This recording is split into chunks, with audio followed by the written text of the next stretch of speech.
bab telinga. Mana tadi? Al-faslus tsani al-udhun, bab telinga. Fa'alaika bisyanati sa'mika anil khana wal fuduli. Bagi kita wajib untuk menjaga pendengaran kita, ya. Menjaga pendengaran kita dari kejelekan, dari sesuatu yang jelek, dari sesuatu yang berlebihan, yang tidak bermanfaat. Jadi telinga ini harus dijaga dari perkara yang haram didengar dan halal didengar tetapi tidak bermanfaat. Wadzalika li amrayni, prinsipnya dua. Satu, la marwiya annal mustami sarikul mutakallim, bahwa orang yang mendengar itu adalah sarikul mutakallim, bareng-bareng dengan yang ngomong. Artinya kalau yang ngomongnya ngomong baik, kita yang mendengar ikut baik. Kalau yang ngomongnya membicarakan yang tidak baik, kita yang mendengar pun ikut tidak baik, karena sarikul mutakallim, join gitu kan, bareng-bareng. Terus prinsip kedua, wasani anadzalika yuhayyijul khawatir. Ingatlah bahwa pendengaran itu akan membangkitkan angan-angan, membangkitkan was-was fil qalbi, di dalam hati kita. Sama saja dengan pandangan. Maka apa yang kita baca, yang kita lihat berarti kan, apa yang kita dengar itu akan mempengaruhi pola pikir kita dan pola hidup kita. Coba saja para kiai, para ulama. Para ulama itu kalau ngarang kita punya karakternya masing-masing. Misalnya Syekh Jamah Sari kan gitu, bikinlah tafsir Jamah Sari. Apa isinya? Menjelaskan nahwu, sorof kan dalamnya gitu. Lebih ke sana.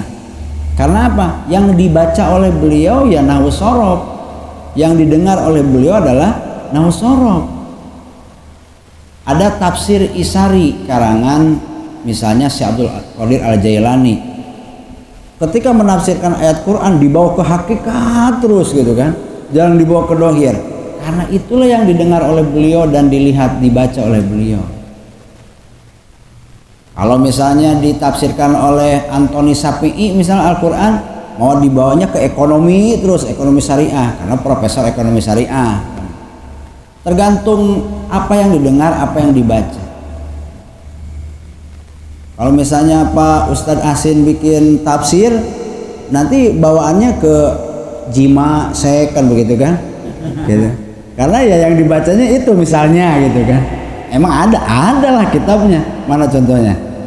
Qiratul Uyun, Uqudul Jen. Enggak ngomong sembarangan ini, makanya emang ada. Tergantung apa yang dibaca. Kalau misalnya yang dibacanya fikih, nafsirkan Al-Qur'an ke fikih terus, maka pengaruh luar biasa. Apa yang kita dengar, apa yang kita baca, apa yang kita lihat. Itulah prinsip utama supaya kita bisa menjaga pendengaran kita dan mata kita. Setidaknya kalau misalnya kita tidak bisa menahan itu semua, maka kurangi atau batasi urusan sosial kita gitu. Aduh, gimana kan kita makhluk sosial, ya sekedarnya sajalah gitu kan. Tapi kalau lebih bermanfaat ketika kita bersosial, ya bersosial saja. Kadang-kadang kita kan bingung juga. Pernah nggak bapak-bapak ada di kondisi di kampungnya masing-masing atau di daerahnya masing-masing? Ayo pengajian misalnya, ada pengajian. Kita ngaji tetap ke harti jangan. Tapi hari ngaji era gitu. Ini ngaji tuh nggak jelas, tapi kalau nggak ngaji malu kan gitu. Dalam rangka apa ngajinya? Dalam rangka sosial kan gitu. Dan dipastikan ketika niat itu terjadi atau ngajinya dengan niat itu, problem-problem akan muncul dalam pikiran kita. Pokoknya pikirin saja mana yang lebih bermanfaat, banyak bersosial apa mengurangi bersosial. Nanti juga ada fasenya. Fasenya kapan kita harus banyak bersosial? Ketika keadaan sekitar tidak mempengaruhi pendengaran kita, pandangan kita. Didengar tapi nggak masuk ke hati. Dipandang ya dipandang tapi nggak masuk ke hati. Selama masih terpengaruh, batasi saja. Jadi penyakit kan.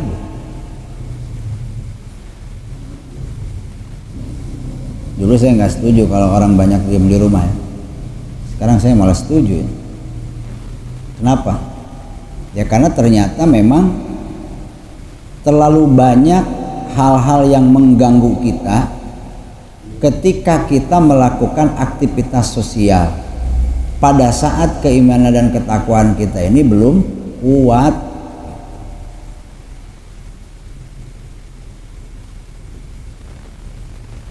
Pas saya coba untuk mengurangi urusan sosial, ternyata apa yang kita bayangkan tidak terjadi, semuanya beres malah.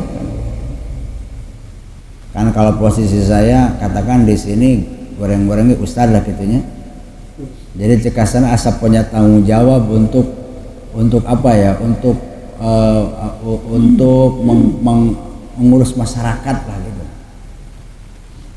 Tapi ternyata di tengah perjalanan saya sadari betul bahwa saya itu sudah berlaku seperti Tuhan, seolah-olah masyarakat itu kalau nggak diurus sama saya hancur kan gitu, akan tersesat gitu maksudnya.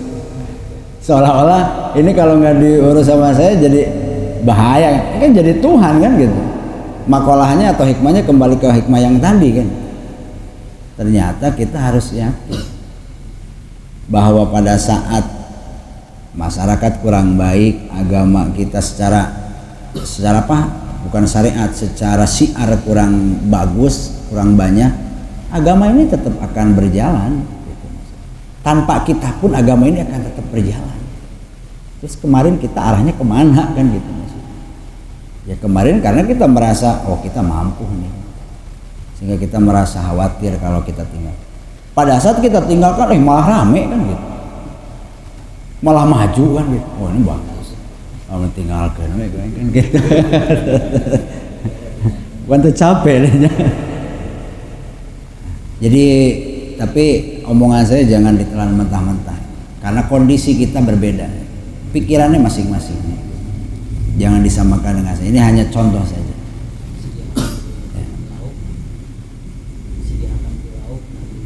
Nah, sediakan ku lauk cina ya. Kondisi kita akan berbeda karena profesi kita berbeda gitu. Maka kuncinya adalah berpikir ya. Setiap kejadian kita harus bisa memikirkan apa hikmah di balik kejadian itu, bawa ke atas gitu maksudnya. Ini bawa kepada ranah keimanan. Kalau dibawa ke ranah keimanan, hikmahnya akan kita temukan.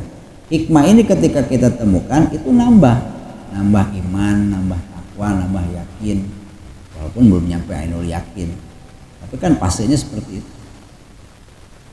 Terlalu banyak kita mendapatkan kejadian-kejadian, tapi karena kita tidak mikir, maka kejadian ini tidak menjadi bahan untuk meningkatkan keimanan dan ketakwaan kita.